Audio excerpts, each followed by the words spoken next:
Chance to the program, commentator and analyst for the Call of Duty League. Chance, how are things this morning? Things are just great in 2020. I'm genuinely nervous to answer that question because I feel like if I say anything positive, 2020 is going to look around and be like, I'm sorry, do you still have a little bit of hope left? Let me steal that from you, and here's a new plague or whatever. I don't know. It's things could be better, things could be worse. We'll go with that. That's not a bad answer by any means. Tell me, what's a typical morning look like for a Call of Duty commentator right now? Oh God. I don't know. I don't even have a sleep schedule. Sometimes I don't even wake up in the morning. Sometimes it's the 2 a.m. It just depends. Yeah. I mean, everything's on the weekends.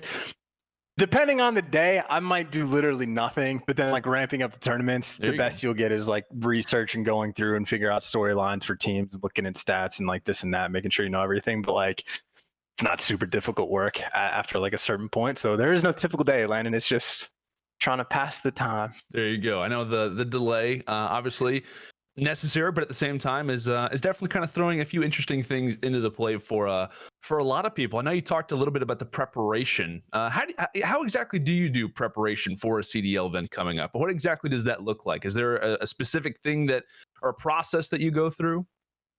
No, the closest thing to a formula we have is Ben will write up storylines and send to production so we can make graphics and try to get everybody on the same page. And then based on the storylines we're running for each team, I'll just go and take a gander at all of them and see if there's anything interesting there. I think anyone that pays attention to the community knows all the general storylines for any given thing. So I just try to, if it's there, find something everyone knows about the subliners. Story is they're doing a lot better with Mac melts, yada, yada, yada. And then generally speaking, the respawn got a lot better. Their S&D kind of iffy. And then I'll go and look at it and be like, oh, they're actually 5-0 in game 5, round 11s in Search and Destroy. Undefeated in round 11s. But then that's actually not, it sounds interesting. But then they have a record of 9-13 overall in S&D, and you're well, if more than half their wins are round 11s, and then they're losing every other game they play, that means they are only squeaking by with these S&D wins. So you just try to find interesting things that add to the storyline of it sounds good that they're 5-0 in round 11s. Turns out that's not the case. They're just struggling to win these Search and Destroys, and you try to build the most accurate story presentable for a team. And then sometimes the community is way off the mark with something, and so you try to find a way to change the public opinion sort of thing. Can I ask who you're commentating over this weekend? What matches I have? Yeah. The first and third match. Whoever that is. We'll just go with that. Just the first and third. I can go and check. I'm pretty sure it's Toronto versus LAG and then Florida versus Chicago, I think. Any specific prep for those games in particular? Any little notes that you can tease us on for those? Well, the interesting thing about this tournament is half the team, it's like an old school Call of Duty tournament. Half the teams made a roster change. So all the prep work is designed around what's the new roster change? How's that going to impact the team? So literally Toronto versus LAG. Apparently they're playing with Kleenex instead of Classic. I don't know how I feel about that because we've seen Kleenex at one LAN event, really. So you have to go back to champs. And anytime there's a roster change, usually the storyline is going to have to circle around only the story. Nothing statistics based. You just have to sell the story of the team, of the player, and what adjustments are going to be made. So for the side of LAG, it's Saints for Spart. You talk about Saints stats when he was playing and be he was doing great in the respawns. Nice little Slayer. Spart did not have that. That's the expectation of what's going to get changed. But most of that is cut and dry. The fun stuff usually happens for the teams that stick together the entire year and have the opportunity to build something over time. I think is the biggest storyline coming into the Minnesota Home Series? It's this is the most competitive tournament we've had, right? It's every single team that has won a home series so far this year is going to be at this tournament. FaZe, Huntsman, Empire, and Mutineers, in that order pretty much as well. So it's a heavy hitting tournament. And then again, back to the old school thing, half the teams here at this tournament have made a roster change. So this is, in my mind, the truest COD event we've had in a while. This is old school. Every single year in Call of Duty, it seemed every tournament, half the rosters would be completely different. The other half of the rosters we're expecting to be competitive for the first place win. But best tournament we've had, LandO. That's the big storyline. Biggest storyline. I'll say this. Do you think that this event, and I know it's difficult because a lot of people have talked about, does this count as a championship? Does this? But this one has to count as more weight than the others, right? I know we're being super specific here, but in terms of having all the top teams as you've labeled, this is kind of one of the old classic event that we're used to. Would this one hold more weight in your book versus the others in it, for example? I'd have to go back and look through. Like, everyone has been saying, like, we made the switch to online, like, oh, these don't count. I will agree to, like, they don't quite count in the exact same way, but, like, obviously they still count. You still get the prize pool, you still get the CDL points, like, they still matter. But, like, all these tournaments have, like, a slightly different weight variable too. This would be probably the highest one we've had this year, just because of the level of competition. In any tournament so far we've had this year where either FaZe, Huntsman, or Chicago isn't there, it's just not the same. Like, you don't win one of those tournaments and be declared the best team in the game, because we still have matchups we haven't seen. We still have things we don't know. This is the first tournament we've had this year where we're going to walk away from being like, that's the best team, like right there. Whoever wins, unless something crazy happens and Gorillas pull off like a miracle and win it, if one of like the big three or big four pull off the victory, like, you kind of have to tip the cap to them. Like, it's just, they've been at the top for this long. Finally, we have all of them together. Whoever like comes out is top dog. And so in my mind, first time we've had that this year, like clear, cut, and dry, this would be the biggest tournament so far. So you are under the impression that out of the three, as we've kind of labeled it, Chicago, Atlanta, Dallas, whoever wins this is probably, or if not, guaranteed number one moving forward. Yeah, and it would be one of those things that, like, if a Minnesota Rocker pulled off the win, which I think they're capable of doing, or even the Florida Mutineers get a win, maybe you don't say clear-cut best team in the game. You want, like, a little bit extra from them, but then they're immediately in that conversation. Like the Minnesota Rocker, who people probably have somewhere between 4th and 7th, and then the same thing for the Mutineers. They rocket up to, like, top 2, top 3 almost without question, unless some craziness BS happens during the games that, like, somehow you could argue to like invalidate whatever win they get. But no, I mean, this is it again, biggest tournament, biggest impact, most important stuff. There you go. I know Minnesota Home Series, instantly start to think of the Rocker. And for them, right, you'd like to think that their own home series would kind of tend to them a little bit, but they've got some heavy hitters, not just in this group, but for the rest of the season. Well, they're going to have the Empire, FaZe, and Surge this weekend. They have the Huntsmen, Subliners, and Ravens in the New York Home Series. And then to close out the year, they've got the Mutineers along with FaZe and Empire again in Toronto. Give me the good news and bad news. I know you like to do this quite often. Good news, bad news for the Rockers' remainder of the season. I mean, so honestly, it's kind of one and the same. Of like, I think the good news for them is that they have to play just an ungodly slate of like top competition for the rest of the year. So it sucks for them in terms of CDL points. Like if they want to get a top 2 seeding for the best, most buy rounds or whatever it's going to be, like they want the best seed possible. This is not the final slate of the year that's going to make that nice for them. They might get beat into the ground and lose all composure if they like don't even get out of like groups anymore. It could be devastating to them, but it could also be the best case scenario of they start getting these, like they are also getting the best practice possible.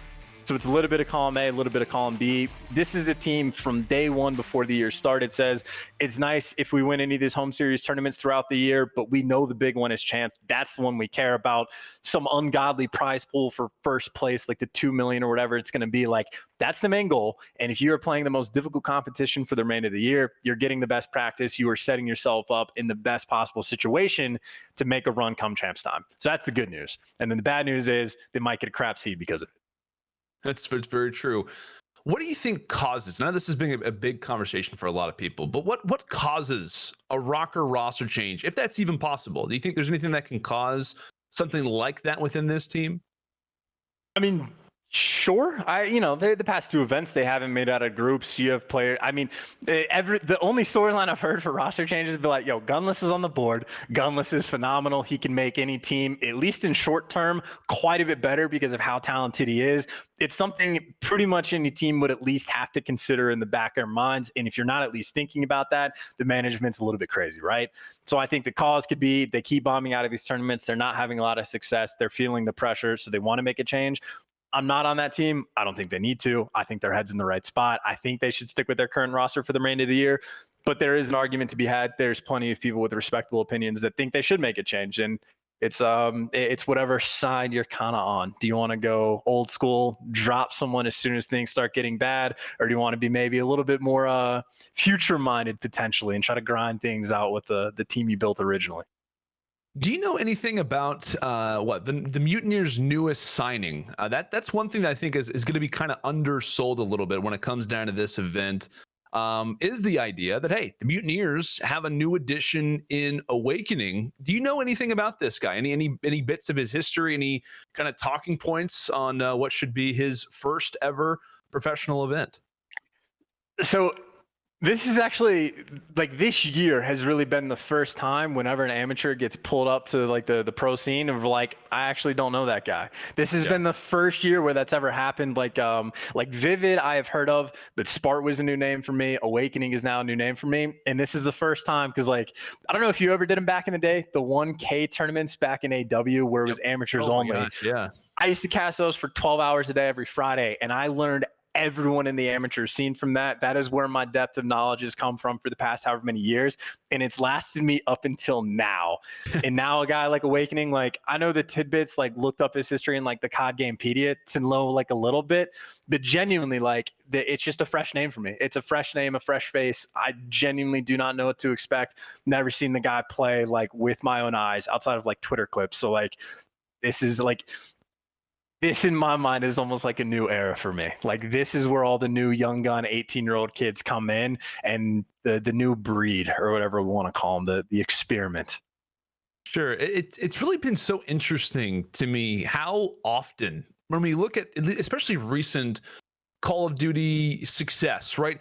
How often the young talent pickups have actually worked for organizations over the years. Because you look at an amateur player, you know, them kind of coming onto the team, and sure, there have been certain rosters that haven't seen success, but I feel like normally making this what you would label as a risk isn't really a risk anymore, because a majority of the time it does work out for both the player and the organization. What do you think has caused young players and their organizations to see so much success? I'm trying to see where, like, to start with the question. I mean, like, as far as like the success goes, I think like, if you're good at Call of Duty, you're good at Call of Duty. If you're good online, almost always it's going to trend. I think we have one example of a kid being dominant online and then going to LAN and it just not paying off. And any of the guys that, like, of the 18-year-olds, like Spart is a great example of, like, he did not have a ton of success on his team, averaged like a 0.78, whatever like is going to be. But it's not like he was frying everybody online. It's just like, we need to try someone out. He's one of the better end players. He's not in that simp Celium kind of category where we're expecting him to be godlike, or even like an Illy. Like, Illy was dominant online and it transitioned to Pro League, and like, he's pretty good. Maybe not as good as he is online, but that's because he's playing with a new team and all this. But I think it's generally just, it's not a risk. I think the risk is all just like everyone being in their heads too much. Like, if the kid is good at Call of Duty and he shoots real straight and his comms are fine and we see him play, he's going to be good on LAN. It might take an event or two, but like, they're going to be good. It's just been so interesting to me to kind of like watch this and just see how often it works out, because you watch professional sports and obviously it takes time for them to kind of develop. And I know with esports things are different, but it's just been so interesting to me, the conversations, and even since Advanced Warfare, whenever both yourself and I kind of began commentating, it was like around the idea of like, oh, could this work? And I feel like it's worked flawlessly. And I wouldn't say flawlessly, but it's worked so well to the point where it's like, why are we still having this conversation? Like, not that it doesn't deserve to have certain outliers, but you think the outliers would be the players that have kind of roared to success. But it's definitely been interesting to watch over the years, and kind of on topic with what has been kind of the start of a career to also the end of a career. What was your reaction to hearing the Karma retirement? Kind of just like sad. It's kind of just sad of like, you can't, like, Karma, I think, almost only brings like joy to the scene. Like, even when he's pissed off and angry and the vibes aren't great, just because of his personality, it somehow comes across as just like an endearing way. So it's just a loss. Like, with the CDL is worse off for like not having the guy around, and it sucks to see. But at the same time, like, hey, if he wasn't happy or wanted to move on, like, more power to the guy. Sure. Wish him nothing but the best, sort of thing. But it does suck knowing that, like, I don't even know when the last time I casted Karma was. I don't know if it was last event. I don't have like memories. Like, it was unexpected completely. Had no idea it was coming, and it just sucks. Because now we got to cast the Seattle team. We're already going to be negative on them just because like their year isn't going great. And then in the back of our minds, we have to be like, and the GOAT retired from the team. Like, we don't even have that. There's no like, it just sucks. It's a bad situation all the way around. I really hope he comes back at some point, but at the same time, you know, his happiness is more important than my casting desires, I suppose. Do you think he'd ever consider coming back as a coach? I think he'd consider coming back as a player. I don't see why I wouldn't. I mean, Yeah. I think, and again, I don't want to put words into his mouth, but my general impression from the retirement is just wasn't happy with the game, wasn't getting a ton of enjoyment like playing for the past few years or however long it's been. I know stories were popping up, same thing, like since at least World War II, of just like he wasn't as into it as he's been in the past. If next year it turns out COD 2020 or whatever it's called is just like godlike game, best Call of Duty we've ever had, everything is perfect, I would have to imagine Karma, like, he's going to try out the game to see if he likes it. If it's genuinely that good, then he'll come back. I mean, maybe. I just don't know. And maybe he'll come back as a coach. Like, I see many futures where he does come back, and maybe that's just the hopeful person in me. Maybe 2020 should have taught me differently. Maybe I should expect the worst and be like, nah, he's done, bro. He said he's retired. He's never coming back. He's going to go be a, what's it, a Rust? That's his game, right? Yeah, it is. Rust. He's going to be a Rust pro. I mean, all kinds of different, he's got all kinds of different games that he enjoys playing. What's I'll say this. Do you have a favorite Karma moment throughout his career? Any specific moments that stick out? I do really enjoy the 1v3 Ninja Defuse back in like Black Ops 2, but I wasn't there for that like live. Like that's just like retroactively you go back and watch it. Right. Favorite Karma moment, having Ben scream Karma's name into my ear is like a nice little memory, but even then like wasn't the biggest play. I think they did like a top 5 career plays for him, and the number 1 was like the grab slam he got, but I was like, I mean, it's not that great of a play. Like they're just all in the back steps. I'll chew on this. We'll talk about something else. I'll chew on my favorite Karma moment. I don't have an answer at hand, but there's got to be one there. So actually, no. Here's my answer. Hanging out with him at Champs for the World War II Champs, wherever we had it, in Columbus, Ohio. He was on the desk because he got dropped, bench from the team, whatever is going to be replaced by Octane or Methods. And just hanging out with him, he is genuinely one of the funniest pros in the league in like his own strange, unique way. Like Methods is like a comical haha kind of funny. Karma is just like he's an entity. Like he just has some weird like cult of personality around him where it's just hard not to like the guy. Karma's great. Was there ever a moment where when we do see Optic get knocked out, were you there when Karma maybe witnessed that moment? Well, no, because they got knocked out when it was in the like MLG arena.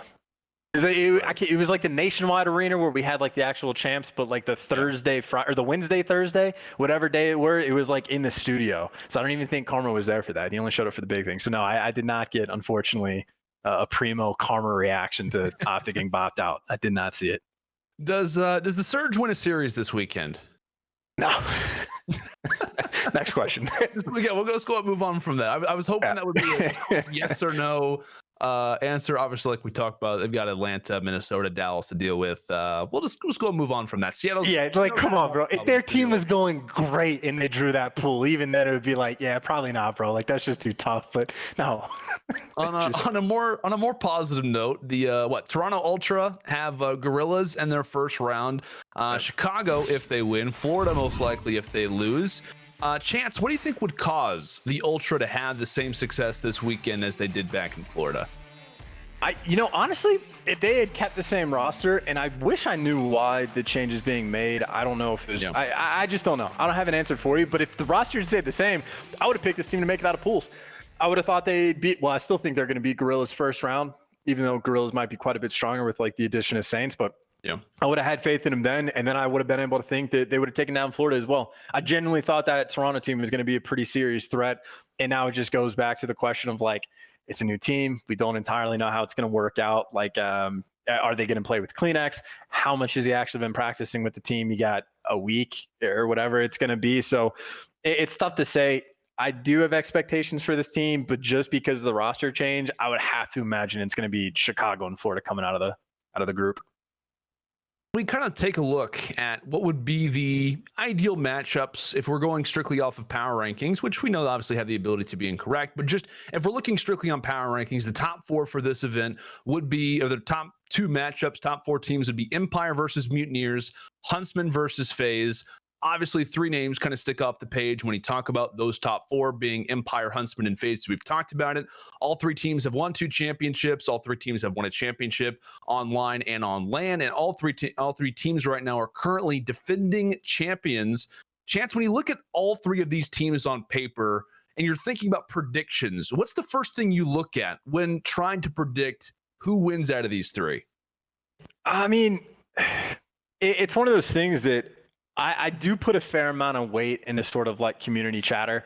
Like, what are like the other analysts saying? What are all the coaches saying? What's like the general feel of like the pro scene? And I think generally most people have Empire as like the #1 team right now. Like, the switch to online, they've won the past 2 tournaments that they've been in. Like, they've looked fantastic, yada, yada, yada.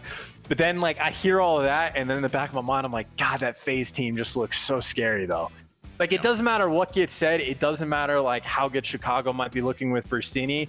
Until I see FaZe really start like taking beatings, I still think that is going to be just a long-term phenomenal team that's going to be scary. And like, it's tough for me to imagine series playing out in a way that Atlanta loses. Like, in my mind, and I don't want to call it like bias, but like, I've been on this team's side in terms of like power rankings from the beginning. I've always thought they were going to be nasty. Always thought they were going to be arguably the #1 team, if not consistently the #1 team. And even if Empire, the chatter is that they're going to be the top dog until they beat FaZe, until they go through Chicago. Like, I just need to see it, I guess. Are you still currently debating who you think is #1 after this event is over? I like #1 team overall. Like, have you made a prediction yet? Is there a team that you're like, well, that's probably going to be the one, or is it still a mixture of? Well, Atlanta FaZe. I mean, that's what I'm saying. Like, Atlanta FaZe. Like, if I was forced to make a prediction, I would be picking this team. But again, it's not like I'm going to change my mind on what I said 10, 15 minutes ago of being like, if Chicago comes out and blows everybody out, well, not even blows them out of the water. If they just win this tournament, I will tip the cap and be like, best team right there. It's just at the moment in time, even with the community chatter saying everything about Dallas Empire, I still just am expecting FaZe to be the top dog. Chance, it's always great to talk with you. Have a great time calling the Minnesota Home Series, and tell Ben I said hello. That was too easy, LandO. Thank you for having me on, man. Always a pleasure. Absolutely. That's Chance, commentator and analyst for the Call of Duty League.